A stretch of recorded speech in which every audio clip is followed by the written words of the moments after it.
Dalam nama Tuhan Yesus, kami terima mujizat kami sekarang. Di dalam nama Tuhan Yesus, Kau bicara kepada kami Tuhan. Lawat kami dan berkati kami dalam anugerah-Mu. Buat hati kami menangkap isi hati-Mu. Ubah kami dan berkati kami satu demi satu tanpa terkecuali. Sampai kami jadi seperti yang Tuhan mau.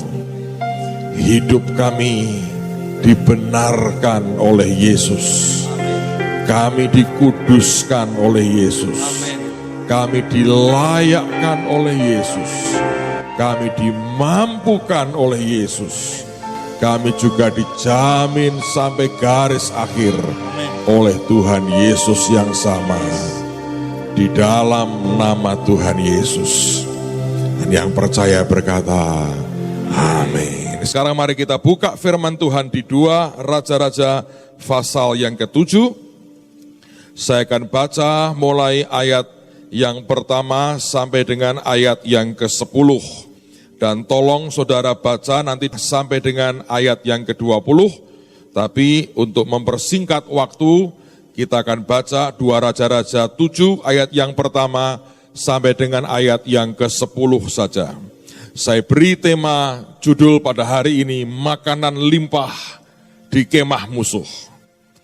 Mari kita lihat 2 Raja-Raja pasal yang ke-7 ayat yang pertama. Lalu berkatalah Elisa, dengarlah firman Tuhan. Beginilah firman Tuhan, besok kira-kira waktu ini, sesukat tepung yang terbaik akan berharga sesikal, dan 2 sukat jelai akan berharga sesikal di pintu gerbang Samaria. Tetapi perwira yang menjadi ajudan raja menjawab abdi Allah, katanya, sekalipun Tuhan membuat tingkap-tingkap di langit, masakan hal itu mungkin terjadi? Jawab abdi Allah itu, sesungguhnya engkau akan melihatnya dengan matamu sendiri, tetapi tidak akan makan apa-apa daripadanya. 4 orang yang sakit kusta ada di depan pintu gerbang. Berkatalah yang seorang kepada yang lain, mengapakah kita duduk-duduk di sini sampai mati? Jika kita berkata, baiklah kita masuk ke kota, padahal dalam kota ada kelaparan, kita akan mati di sana. Dan jika kita tinggal di sini, kita akan mati juga. Jadi sekarang marilah kita menyeberang ke perkemahan tentara Aram. Jika mereka membiarkan kita hidup, kita akan hidup. Dan jika mereka mematikan kita, kita akan mati. Lalu pada waktu senja, tolong garis bawahi, bangkitlah mereka masuk ke tempat perkemahan orang Aram.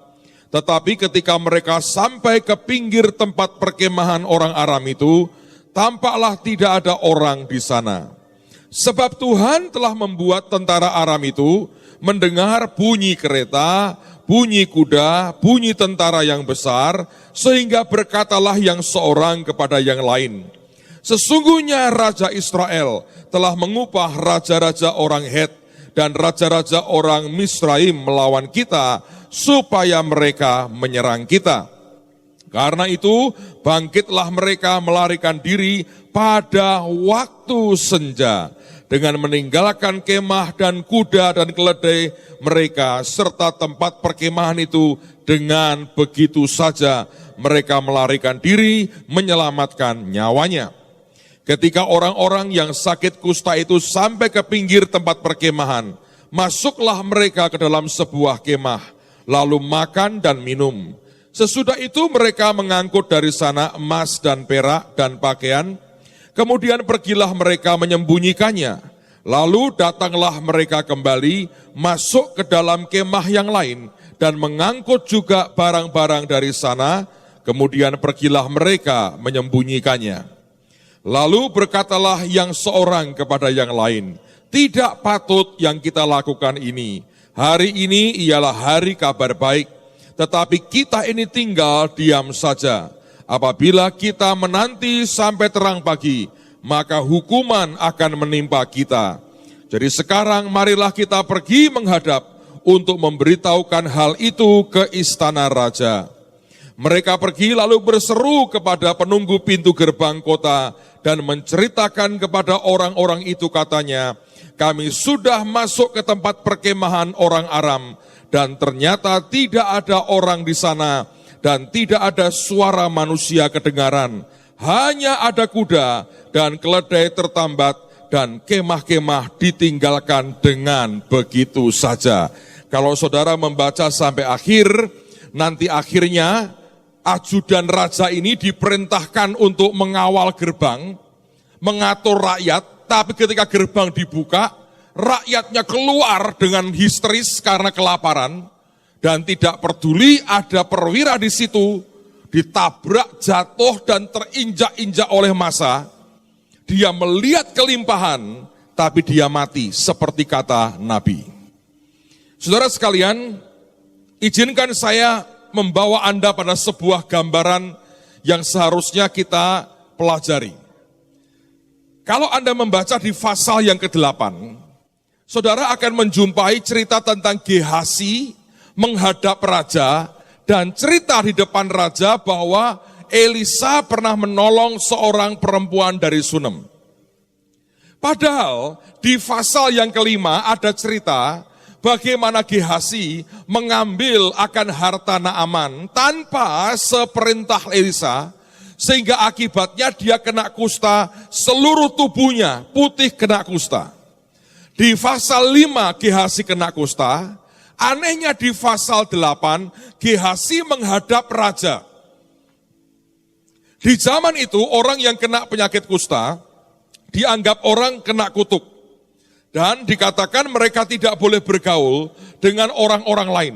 Mereka harus diisolir dari orang lain, di tempat yang terpisah, di tempat yang tidak boleh bergaul dengan orang yang sehat. Kalau mereka mau pergi melewati orang lain, mereka pun harus teriak, najis, najis. Lalu kemudian orang-orang menyingkir, karena penyakit kusta diyakini menular, dan itu mengerikan sekali.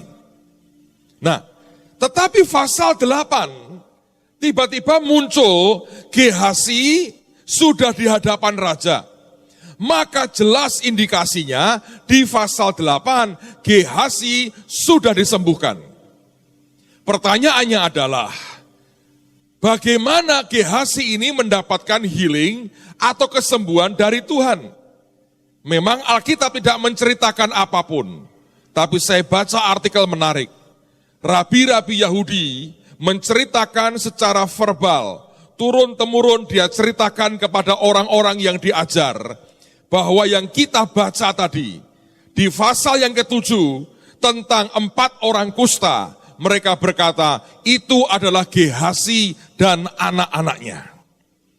Nah, dengan demikian kita bisa mulai melihat, ada sesuatu yang membuat Gehazi pada akhirnya disembuhkan. Kalau saya baca sepintas, dari tamaknya akan harta, bayangin ya, orang kusta itu sudah nggak mungkin sembuh kan? Lihat harta, masih diambil dan disimpan. Tamaknya persis kayak Gehazi. Seperti dia mengambil hartanya Naaman, dia lakukan juga dengan hartanya orang Aram. Sekarang persoalannya adalah, bagaimana orang yang bernama Gehazi dan anak-anaknya ini yang sudah kena kusta, ujungnya kok sembuh? Kita mesti belajar dari pasal yang ke-7. Dan ternyata pasal 7 ini bukan hanya mengajari kita melepaskan diri dari yang namanya kusta itu, tapi ini sebuah pelajaran tentang iman yang luar biasa. Nah, saya mau bawa Anda satu persatu supaya kita bisa melihat akan apa yang Tuhan inginkan. Saudara, 4 orang kusta ini sebetulnya ada 3 pilihan dalam hidup mereka. Seperti yang kita baca ini. Pilihan pertama adalah ya duduk diam saja, nunggu mati.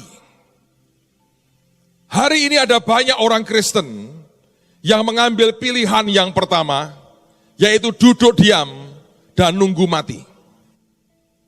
Saya pakai istilah nerimo. Orang nerimo itu sebetulnya belum tentu dia menyerah kepada Tuhan.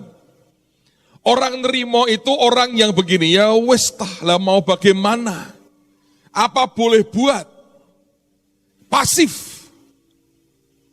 Tidak lagi mengejar apa yang Tuhan inginkan, tapi dengan keadaan itu dia sudah berhenti dan tidak bergerak apa-apa.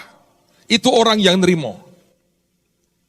Maka 4 orang kusta ini berkata begini, mengapa kita duduk-duduk saja dan mati di sini? Artinya sebuah pilihan yang mereka bisa ambil adalah, ya apa boleh buat. Kita sudah kena kusta, dan kemudian kita juga nggak ada obatnya, di mana-mana kelaparan, keluarga kita nggak bisa kirim makanan. Mau apa lagi? Mau keluar kota ada musuh begitu ganas menunggu kita, ya lebih baiklah duduk-duduk di sini dan kita mati. Saya mau sampaikan pesan Tuhan hari ini buat saudara. Iman yang Tuhan berikan dalam hidup kita, itu bukan iman yang pasif, tapi itu iman yang dinamis, iman yang aktif, iman yang bergerak, iman yang bisa memindahkan gunung, iman yang bisa memerintahkan apapun. Itu iman yang Tuhan berikan kepada kita. Iman itu seperti sepeda atau sepeda motor. Kalau Anda coba berdirikan sepeda itu, dia akan rubuh. Kenapa? Karena sepeda atau sepeda motor itu, Anda tinggal begitu saja, dia akan rubuh. Beda dengan mobil, bannya 4. Anda keluar mobil, tidak rubuh mobilmu. Tapi kalau sepeda Anda turun, Anda tinggalkan, dia pasti roboh. Kenapa? 2 bannya terlalu tipis. Tidak bisa menyangga itu. Tapi kalau Anda naik di atasnya, saudara mulai kayuh sepeda saudara. Saudara mulai nyalakan engine sepeda motormu, Anda mulai jalan. Maka tiba-tiba apa yang tadinya rubuh, bisa membawa Anda ke tempat tertentu yang ajaib. Nah itu saudara caranya. Nanggep nggak saudara? Bayangkan sepeda atau sepeda motormu. Anda naiki sebentar lalu Anda berhenti, engkau tinggal. Dia pasti jatuh. Tapi coba engkau naik lagi di atasnya. Lalu engkau kayuh sepedamu atau nyalakan starter motornya. Tiba-tiba engkau pakai untuk bergerak.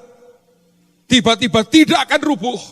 Anda jaga keseimbangannya, Anda terus kayuh bergerak. Kalau Anda berhenti mengayuh, akhirnya berhenti, akan rubuh juga. Nah iman itu seperti itu. Karena itu kalau kita mengatakan begini, ya wes kita bisa ngapain lagi, ya udah mau ngapain lagi, kan memang sudah begini, ya sudah tinggal nunggu mati, betul-betul akan mati saudara. Lalu orang berkata, Pak kita kan diajari menyerah, loh menyerah itu kepada kehendak Tuhan, bukan kepada keadaan. Kalau keadaanmu tidak sesuai dengan kehendak Tuhan, Anda mesti fight, Anda mesti perang, Anda mesti bertempur dengan keadaan itu sampai selaras dengan kehendak Tuhan. Karena jangan naif, setan punya rencana untuk menghancurkan kehidupan kita. Dia istilahnya Daud, menanti hari sial kita. Kalau kita tidak terus bergerak dengan aktif dengan Tuhan, itu bahaya besar. Tiba-tiba semuanya terhenti dan semuanya akan rubuh. Saudara, sepeda motor yang tidak bisa ditumpangi akan jadi beban yang luar biasa. Iman yang tidak bergerak juga akan membawa rasa frustrasi yang mengerikan. Karena di dasar hatimu engkau ngerti, ini bisa luar biasa. Tetapi engkau diamkan saja dan tidak diaktifkan iman kita, maka akibatnya kita akan frustrasi dan banyak orang akhirnya kecewa dan malah meninggalkan Tuhan. So pilihan yang pertama adalah duduk, diam, nerimo, dan akhirnya mati. Pilihan kedua, mereka bisa berkata, mari kembali ke benteng, mari masuk ke dalam. Artinya kita nggak usah maju lah mundur sedikit nggak apa-apalah. Saya beritahu saudara ya, kalau Anda baca kisah pengepungan kota Samaria ini, sampai terjadi hal yang mengerikan. Ada ibu merebus bayinya untuk dimakan, bayangin. makan bayinya sendiri. Yang lain yang tidak tega.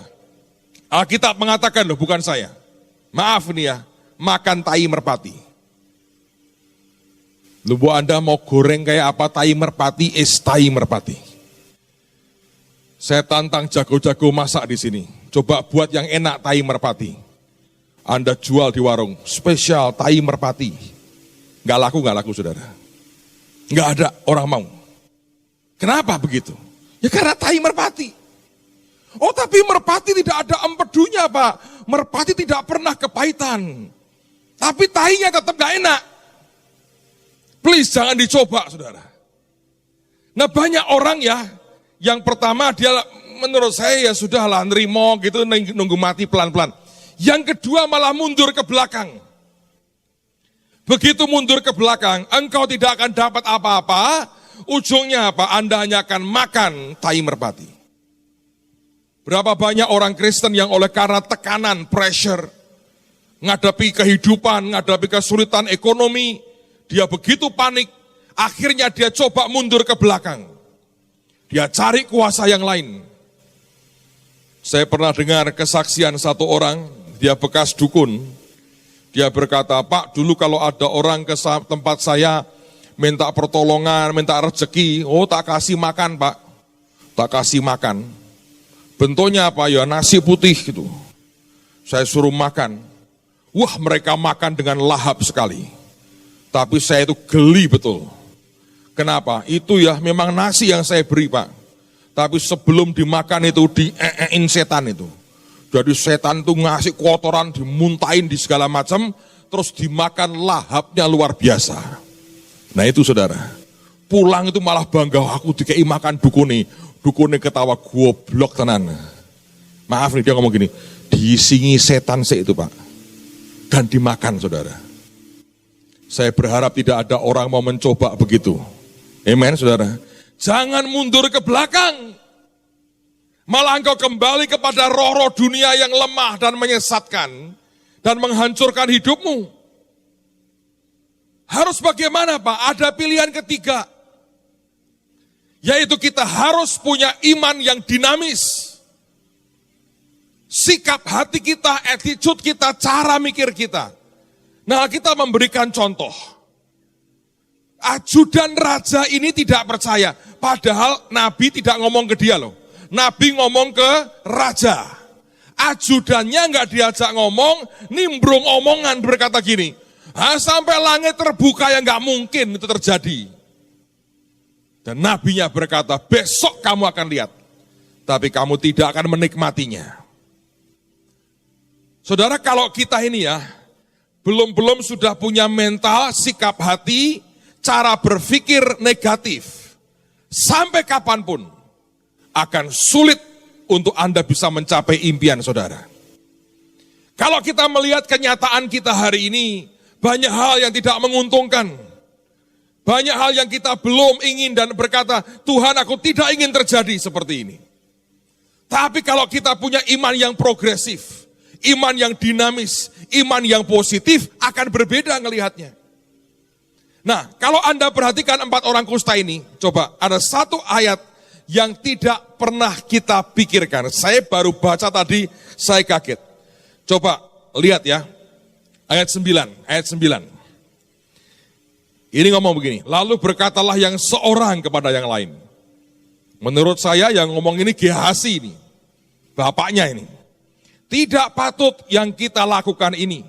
Hari ini ialah hari kabar baik. Tetapi kita ini tinggal diam saja. Apabila kita menanti sampai terang hari, maka hukuman akan menimpa kita. Jadi sekarang, perhatikan. Marilah kita pergi menghadap untuk memberitahukan hal itu ke istana raja. Nih ya, perhatikan, ngomongnya gini. Ayo ngadap kemana? Istana raja. Ayat berikutnya. Kesampaian tidak mereka. Ayat berikutnya. Mereka pergi, lalu berseru kepada penunggu pintu gerbang kota, dan menceritakan kepada orang-orang itu. Saya mau tanya, Mereka niatnya berkata apa? Mari lapor ke istana raja. Oke, bener nggak? Kenyataannya sampai istana nggak? Hah? Sampai nggak? Enggak kan? Teriaknya kepada penjaga pintu gerbang. Tapi kenyataan niatnya berkata apa? Mari kita pergi menghadap ke istana raja. Tapi ingat tuh, mereka kusta. Jadi mereka hanya berhenti, sampai depan gerbang mereka teriak. Kosong. Waktu tadi saya baca ini, Roh Kudus berkata, nah, sikap yang positif, niatan yang positif, itu tetap ada nilainya. Ternyata nanti di pasal 8, si Gehazi ini sembuh. Dan dia betul-betul menghadap raja di istananya. Niatan hati ini, iman yang berkata, ayo ngadep istana, itu kan omongan orang gila. Anehnya nggak ada perkataan, maka ketika yang lain berkata, lu gila ya, kenapa ngadep raja? Enggak. Mereka berkata, ayo.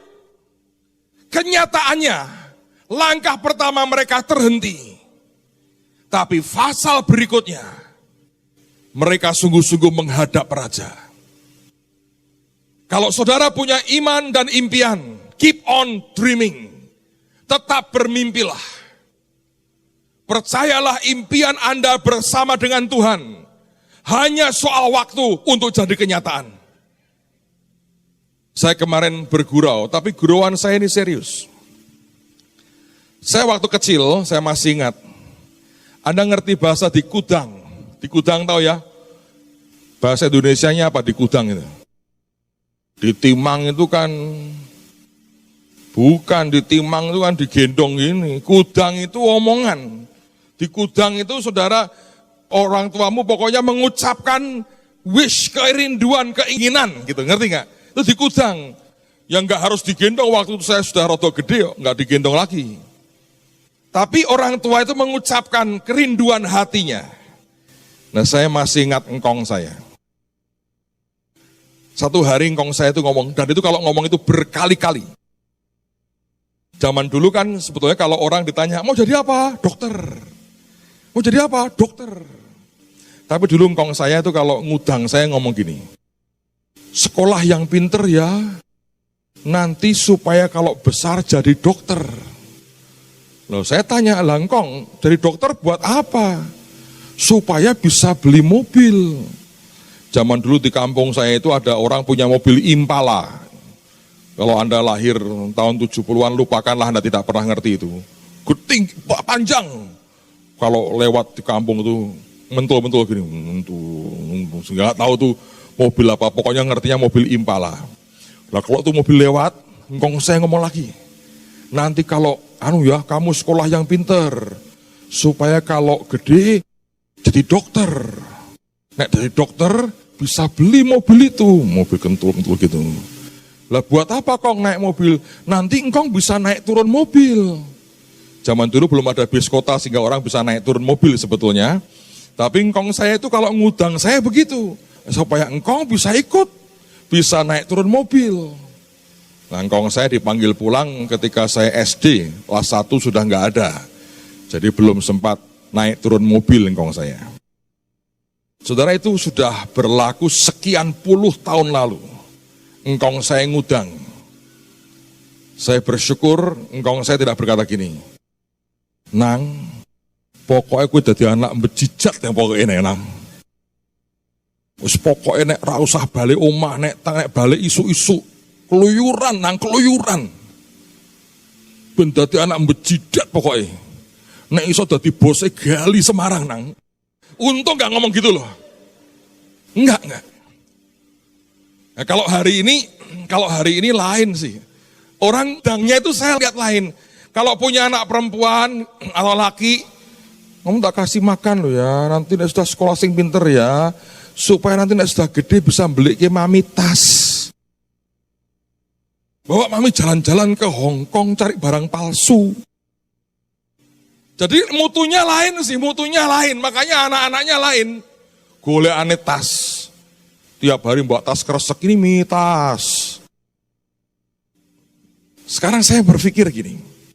Apakah kerinduan ucapan kong saya itu tergenapi tidak?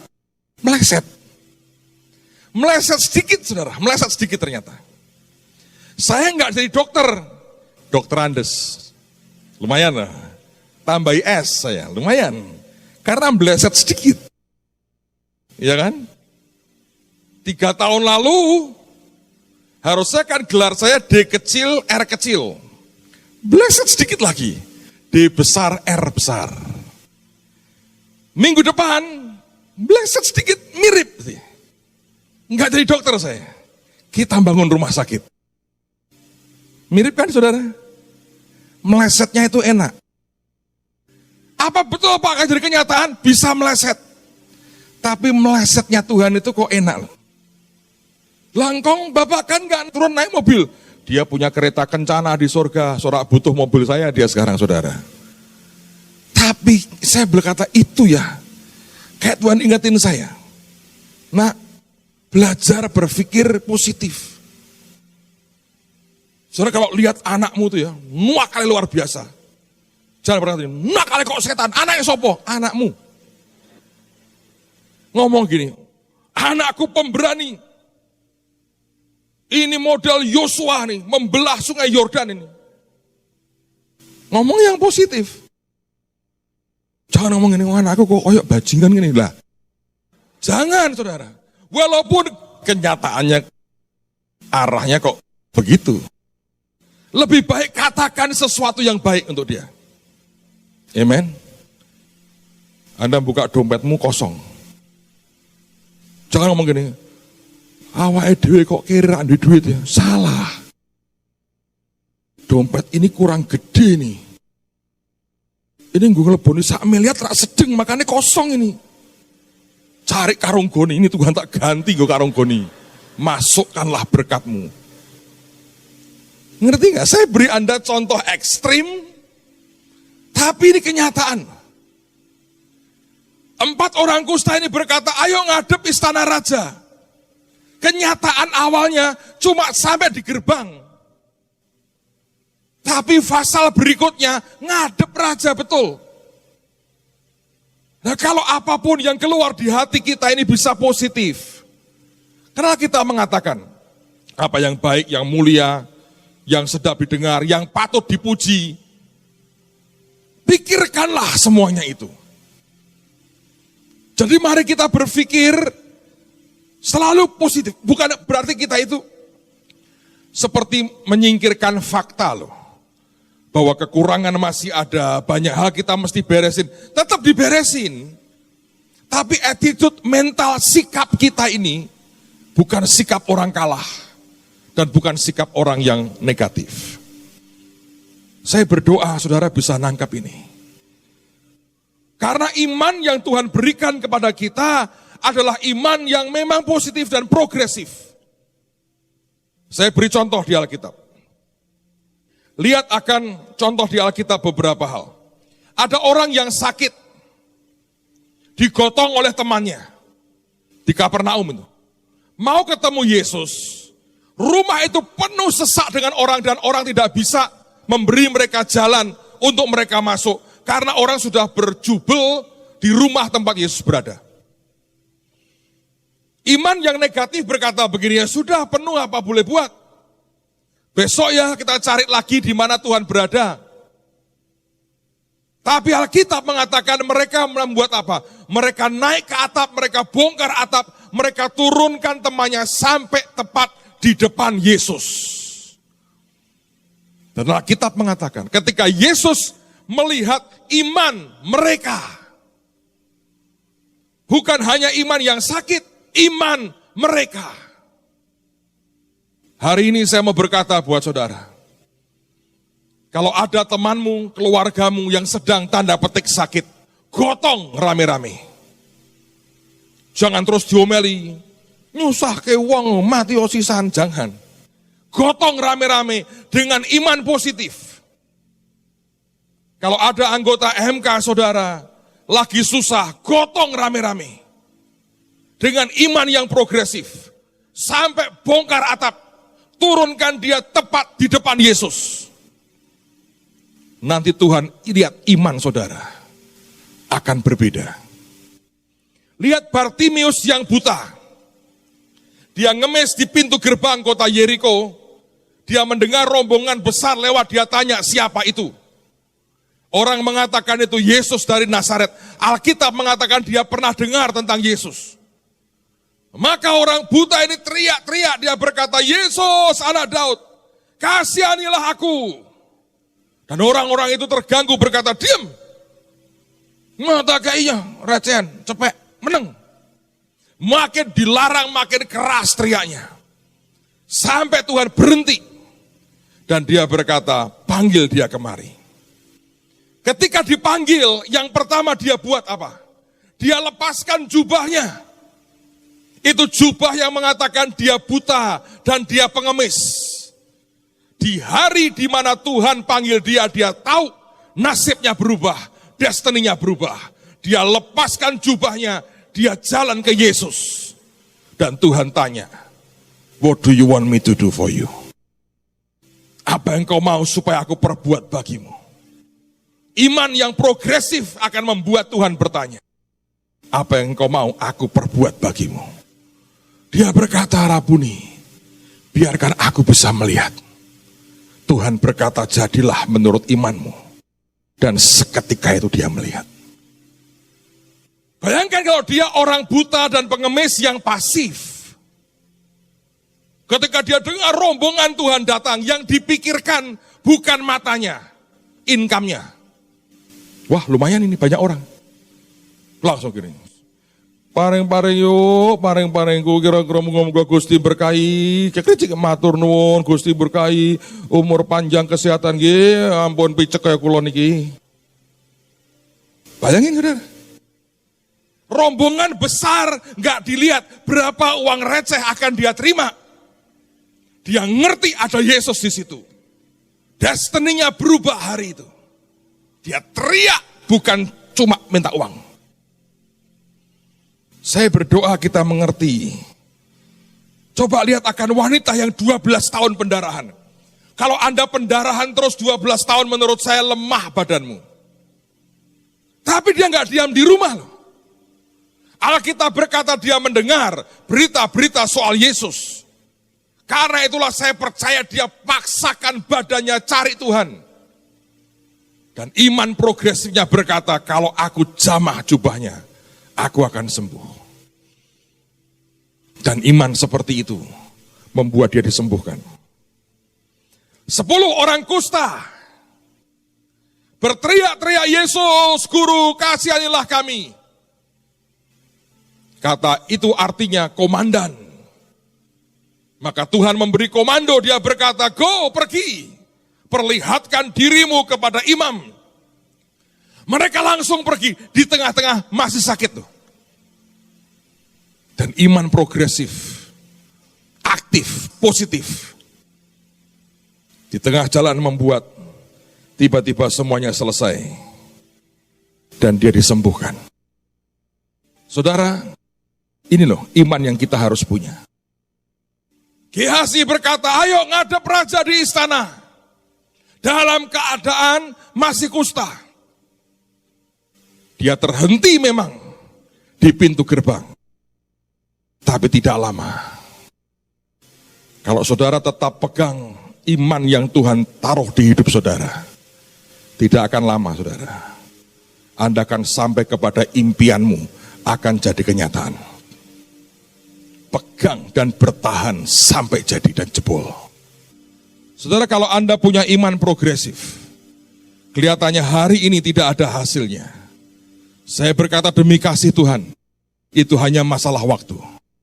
Engkau bertahan dalam waktu yang tidak lama, itu akan terjadi dalam nama Yesus. Yang percaya katakan amin. Karena hanya itu yang saya hanya katakan pada saudara, itu yang membuat saudara mendapatkan persis seperti yang Tuhan inginkan.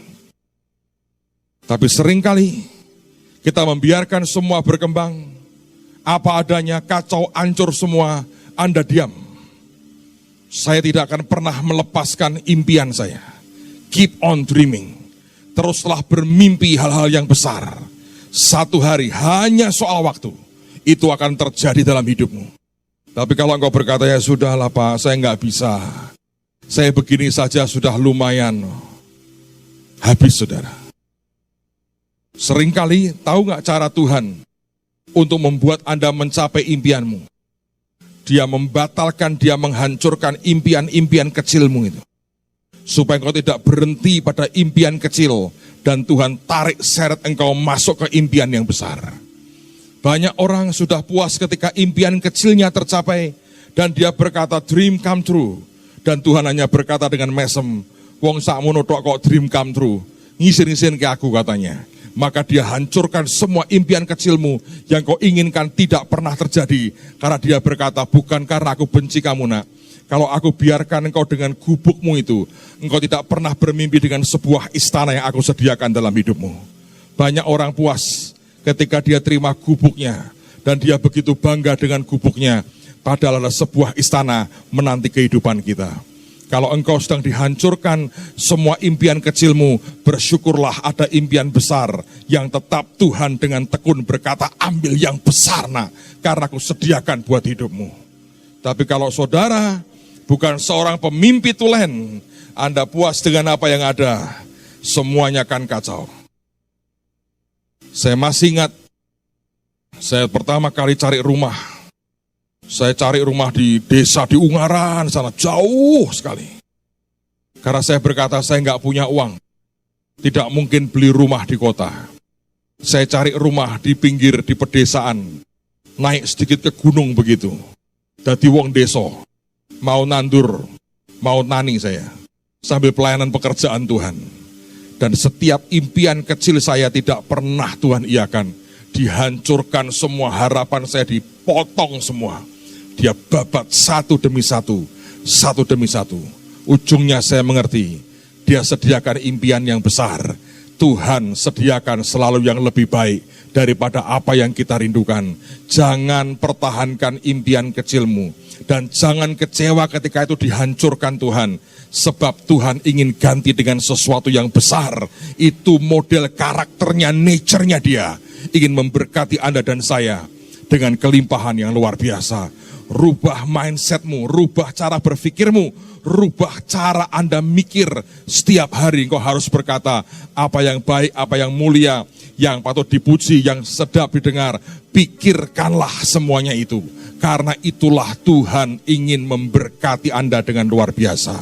Saya berdoa tidak ada lagi orang yang teriak-teriak, nangis, terseduh-seduh hanya karena perkara-perkara yang seperti itu. Mari percaya ada yang besar, ada iman progresif yang luar biasa. Saya berdoa tidak ada orang mau melepaskan itu dari hidupnya. Tapi poin terakhir saya adalah apa yang saya tulis di sini. Makanan limpah di kemah musuh. Satu hari saudara, saya lagi mendoakan akan ayat ini. Dan tiba-tiba Tuhan berkata, nak, kalau sekitarmu sudah kering, kalau sekitarmu sudah tidak ada apa-apa lagi, ada makanan limpah di kemah musuh. Saya nggak mudeng pertamanya. Tapi Tuhan tiba-tiba jelaskan. Baca di Alkitab, nak. Abraham masuk tanah Kanaan. Satu kali tanah Kanaan mengalami akan bencana kelaparan. Kemana Abraham pergi? Mesir. Ya kan? Di Mesir dia tambah kaya. Di Mesir dia tambah punya budak yang banyak. Di Mesir hartanya berlimpah-limpah makin banyak. Dia masuk ke sana bukan untuk ngemis. Dia masuk untuk kendalikan segala sesuatunya. Anaknya bernama Ishak di zamannya mengalami juga kelaparan.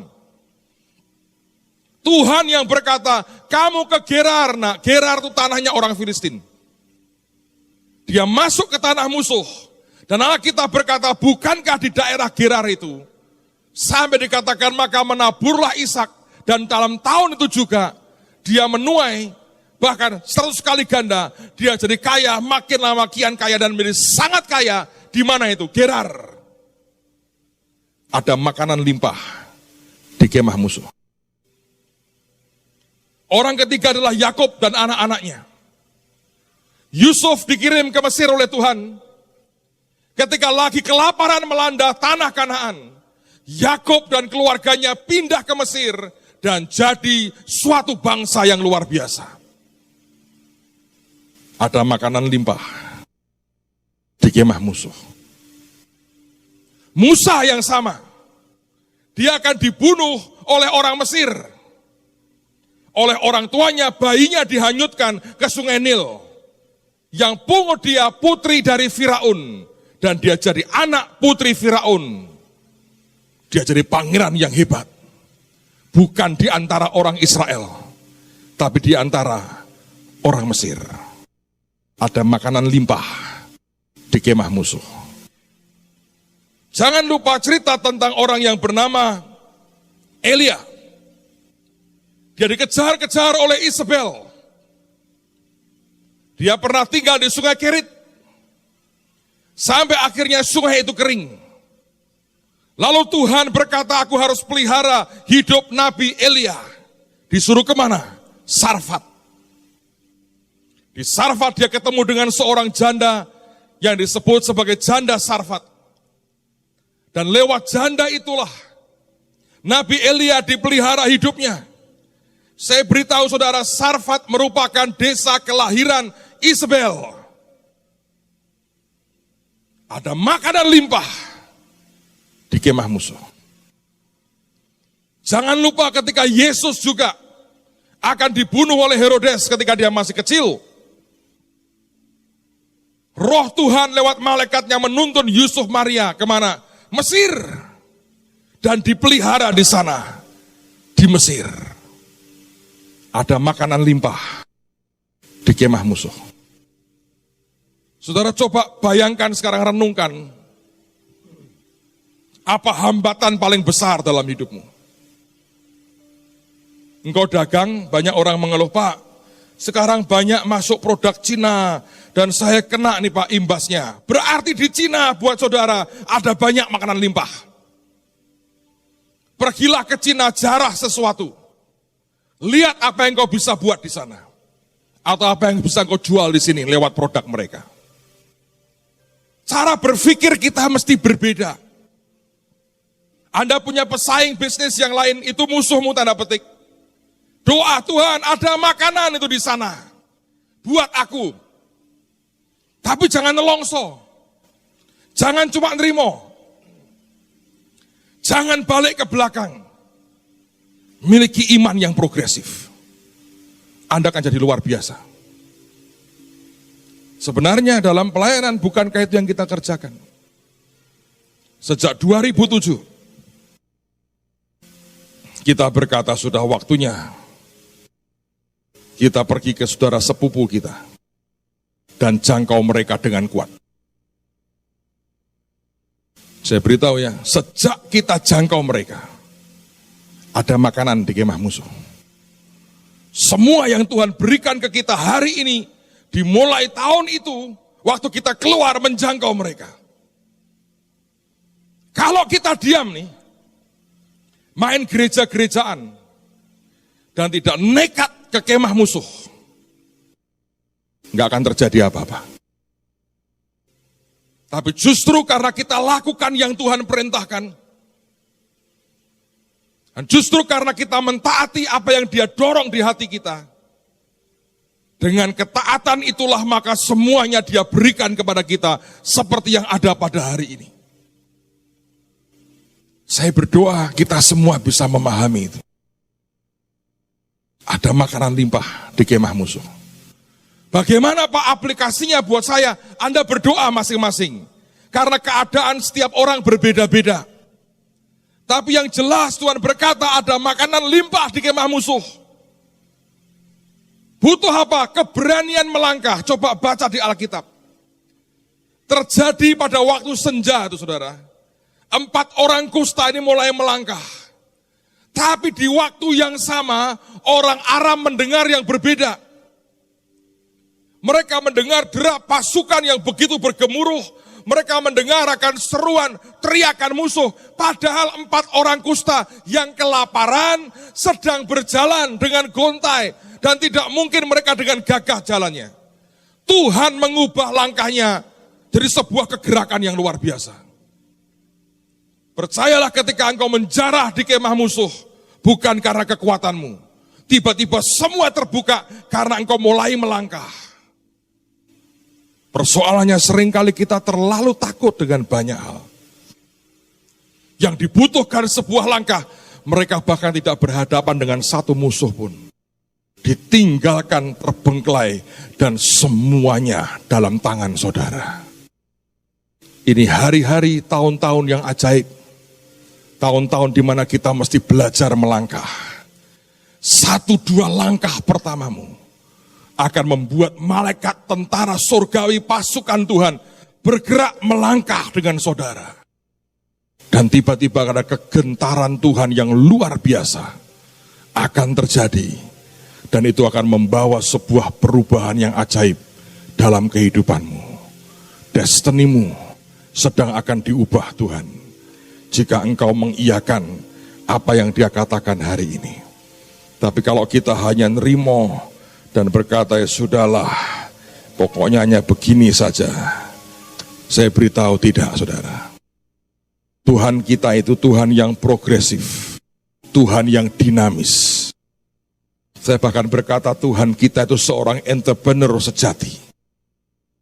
Dia itu pengusaha sejati loh saudara. Jangan Anda pikir Tuhan itu hanya tukang bagi-bagi. Enggak. Baca di Alkitab dari Kejadian pasal pertama itu. Jati dirinya muncul adalah entrepreneur sejati. Dari mana Bapak tahu? Sederhana. Ketika dia ngomong kepada manusia, buah yang ada bijinya, itulah yang menjadi makananmu. Itu aja 3 kali. Buah yang ada bijinya, itu menjadi makananmu. Bagaimana Bapak bisa berkata itu benar? Sederhana. Setiap hari, setiap kali seseorang makan buah itu, dia nggak akan makan dengan bijinya kan? Maka Tuhan berkata begini, tiap buah yang aku berikan kepadamu, minimal aku minta kembali 1 pohon. Ya kan? Kalau Anda diberi buah mangga 1, Anda makan 1 buah mangga, lalu Anda buang aja isinya. Atau Anda tanam. Berapa pohon dihasilkan? 1 pohon. Berapa buah? Mungkin ribuan. Bukankah Tuhan itu Tuhan yang tidak pernah mau rugi? Kalau Dia memberi, Dia memberi. Kalau Dia ngitung betul saudara. Dan Dia berkata, bukan kamu yang pilih aku, tapi aku yang memilih kamu, supaya kamu pergi dan menghasilkan buah, dan buahmu itu tetap. Dia berkata, aku beri kamu 1 buah, kembalikan kepadaku 1 pohon. Dan itu sebetulnya potensi yang Tuhan berikan dalam hidupmu dan hidup saya loh saudara. Tiap buah yang kita makan dari Tuhan harus menghasilkan 1 pohon untuk kemuliaan namanya. Dengan Anda tangkap itu sebetulnya di dalammu ini. Sesuatu akan terjadi loh. Tahun ini, tahun pelipat gandaan yang luar biasa. Tahun multiplikasi buat setiap jatah kita. 1 buah yang kumakan jadi 1 pohon. Ngomong sebelahmu, tiap 1 buah aku makan, aku hasilkan 1 pohon minimal buat Tuhan. Yang percaya katakan amin. Angkat tanganmu di hadapan Tuhan. Katakan dalam nama Yesus. Dalam nama Yesus. Aku punya iman yang positif, yang bergerak maju, yang progresif, yang percaya, apapun yang Tuhan mau, apapun yang Tuhan janjikan, pasti terjadi dalam hidupku. Aku percaya setiap buah yang aku makan minimal akan menghasilkan satu pohon bisnis, pohon pekerjaan, pohon pelayanan, pohon kepangkatan, pohon kemurahan, pohon keajaiban, pohon mujizat, pohon berkat dalam hidupku, pohon perkenan Tuhan, dan pohon kehidupan Tuhan. Aku terima, aku percaya. Jadi dalam nama Yesus, persembahanku adalah benih. Waktu aku tabur akan jadi minimal satu pohon buat hidupku untuk kemuliaan Yesus. Terima kasih Tuhan. Dan Engkau tidak akan membuat kami kekurangan, tidak ada orang miskin di antara kami. Tahun ini semua usaha, bisnis, pekerjaan, pelayanan kami berlipat kali ganda untuk kemuliaan nama Tuhan. Buka tingkap langit buat kami Tuhan. Curahkan blessing yang terbaik turun. Kami terima yang terbaik dari Tuhan. Kami perkatakan yang terbaik turun dalam nama Yesus. Biar kasih dari Allah Bapa, anugerah yang besar dalam Kristus Yesus, dan persekutuan dengan Roh Kudus tinggal di hidup kita sekalian sampai Maranatha. Yang percaya berkata amin.